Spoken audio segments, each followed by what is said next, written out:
Parish President remarks and report. Mr. Jewell. Thank you, Chairman. I'll let that come up on the screen real quick. We'll go to the first slide. We recently celebrated the ribbon cutting for our first of 6 phases of the Primrose Canal Bank Stabilization Project. In this first phase, we cleared overgrown canal banks, widened the canal, installed 1,400 feet of sheet pile, and really made an improvement to where Primrose Canal meets the Cousins Canal, which helps get that water to the Cousins pump station, whereas previously the intersection of Cousins and Primrose on the Primrose side was severely constricted, and the work turned out very well. We're excited with it, and in the council passed in the 2025 budget money for phase 2 of this project, as well as money to continue these similar improvements down the Cousins Canal. So we're excited about that work and work to come to improve some of these main conveyance channels in the Mimosa Lakewood watershed, we'll call it, because Cousins Canal services both sides of Lakewood and Mimosa. And next, we'll go on to our concrete maintenance program. So the 2024 concrete maintenance program is about 76% complete with the panels that were bid. And again, this was work to replace substandard concrete panels.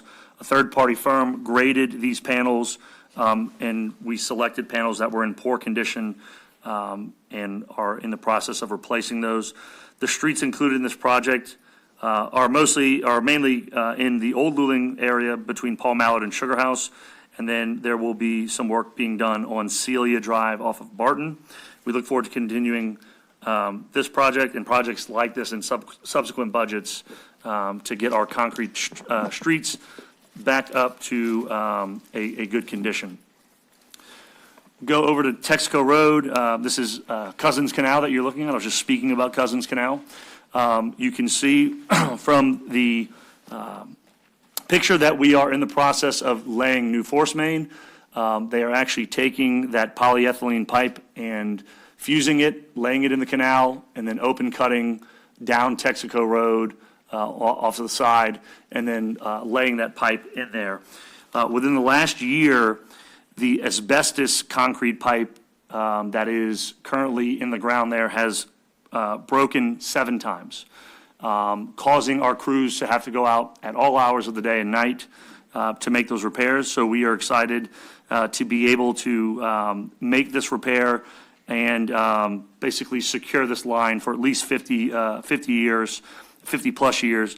And this runs from, it looks about like St. John Street all the way down, to the pump station and beyond, even to the pond.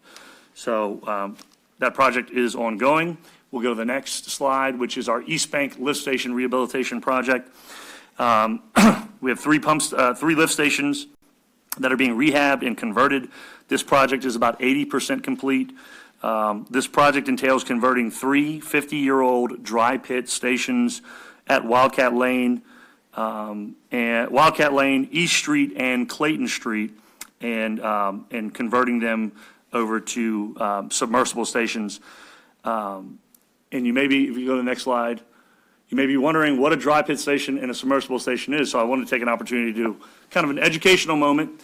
The dry pit station you see on the left is what we have in some areas of the parish. So water goes into your wet well, or effluent goes into your wet well, and the pump is in a dry place, and it pumps the sewer, up into the force main. And what happens is that over time, that wet well starts eroding, and water or sewer starts getting into where your pump is supposed to be in the dry well. And so rather than redo those stations, we are converting those stations to submersible. So you see on the right there, the pump is actually submersed in the effluent and works that way. So very similar, except for that the pump is now submerged As you can see, you don't need a pump house there, and they're easier to maintain and safer, so our crews don't have to enter confined spaces to reach the equipment. So we're excited about this. We're looking at opportunities to do more of these types of stations. Remember, we have over 300 stations across the parish. Next slide. Just some daily in-house public works maintenance and improvements. Public works crews cleared and installed new culverts along Park Avenue in New Sarpy to improve the flow of water. Maintenance of our drainage infrastructure in this less rainy season keeps us ready for the wetter seasons, but we all know that December can turn wet as well. The 40 Arpent Canal maintenance, public works crews have been working in the Hawnville area to clear trees and cut grass along the 40 Arpent Canal. This canal channels much of Hawnville's water, so keeping the canal in tip-top shape helps improve drainage for the rest of Hawnville.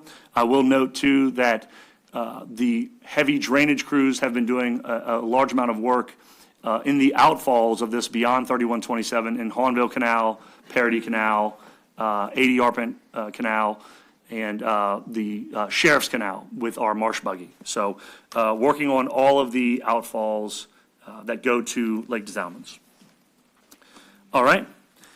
We want to touch on some office training that we've had for some of our clerical staff. Department of Risk Management has been hosting training not only for our field crews, but now for our clerical staff and administrative staff to learn about workplace violence and de-escalation as well as ergonomics. So trying to push our training across the entire departments and across the entire spectrum of our employees, both office and field. Procurement auction, I mentioned this at the last council meeting. This one is closing soon, so if you're interested in items that are on our surplus auction, final bids must be placed in by this Wednesday. Bids will be accepted at publicsurplus.com/sms/stgov.LA/browse/home, and you can see that on the screen as well.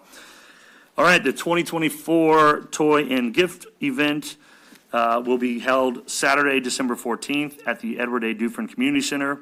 Children ages 0 to 14 are invited to bring letters to Santa and a proof of residency. Bring a letter to Santa. Proof of residency is required by a parent or guardian at the door. We hope you come out and enjoy us for a great day, and hopefully the kids get to select a nice toy for Christmas. This event is always great with our families in the parish, and as you can see on the screen, there's so many people who reach out to help.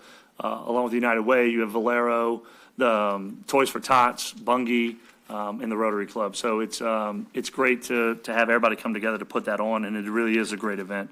All right, just finishing off the report with sales tax. Sales tax was slightly down for the month of October, about $100,000. That represents about a 2.43% decrease. We're still up 1.69%, and we will see how the rest of the year turns out. That concludes my report.